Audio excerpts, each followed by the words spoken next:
line. Now let us understand the condition on the transmission line parameters that allows propagation without distortion. The transmission line that is having parameters which satisfies this condition is termed as distortionless line. The condition for a distortionless line was first investigated by Oliver Heaviside. So we came to a conclusion that this is a transmission line, and from transmission line sending end to receiving end, if the information or energy that is transported, if the same reproduction at the receiving end, then this transmission line is not experiencing to distortion, but naturally it experienced distortion. Therefore, now we are here to understand the condition on these transmission line parameters. Since a transmission line has parameters, line parameters, basically it has line equations in terms of voltage and current I, and there are constants, line parameters, primary constants like resistance, inductance, capacitance and conductance. So these four parameters, including secondary constants like alpha, propagation constant P, alpha and frequency, will also have some impact on the propagation of wave. Therefore, we are now here to find the distortionless condition. Why to find out the distortionless condition? Because it gives us a clear idea in designing new transmission lines, and also it can be used to modify the existing transmission line in order to minimize distortion. This condition of distortionless line can be investigated by the expression for propagation constant capital P as shown. We know the expression for alpha and beta as shown just now in the previous equations. From those equations, it is shown that the real part of propagation constant is only the real part we are taking, that is square root of LC into G by C or square root of LC into R by L, which is independent of frequency, and imaginary part beta is omega into square root of LC, is a constant multiplied by omega. As explained above, this is a required condition for distortionless transmission. So it should be a product of omega, and also it should be independent of omega. Those two are the conditions that needs to have for a distortionless transmission line. So when the line parameters are connected by the equations shown above, neither frequency nor delay or phase distortion exists in the transmission line.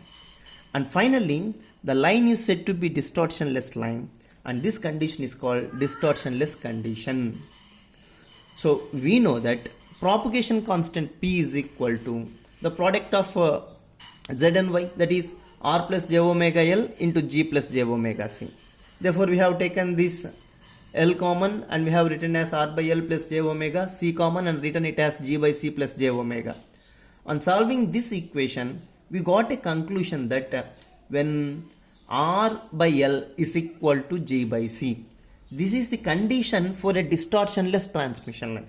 R by L is equal to G by C is the condition for a distortionless transmission line.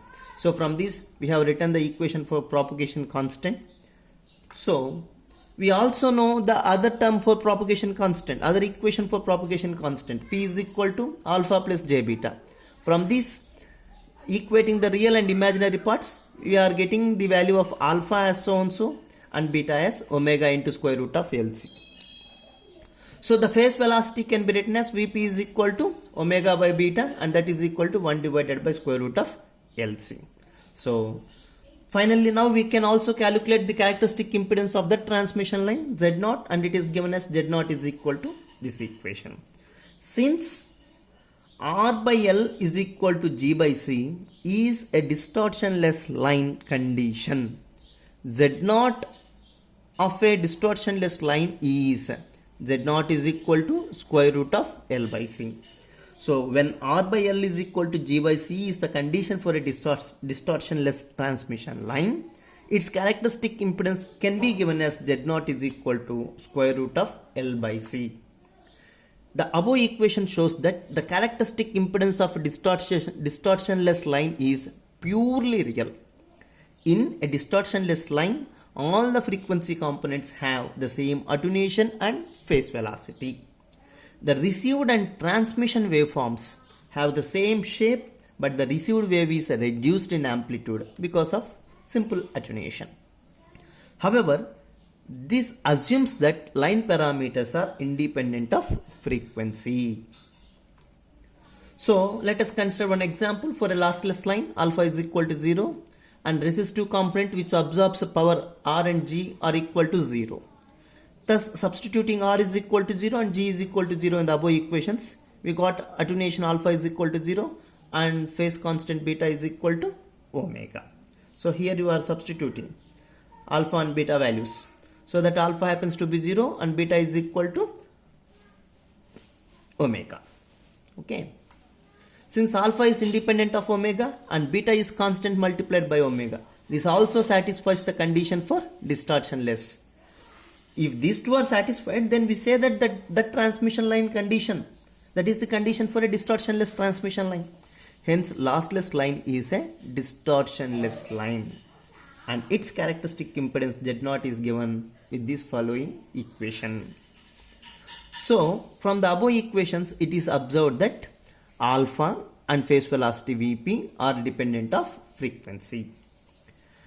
Higher frequencies are attenuated more and travel faster than the lower frequencies, resulting in a considerable frequency and delay distortion. That is the conclusion of this topic.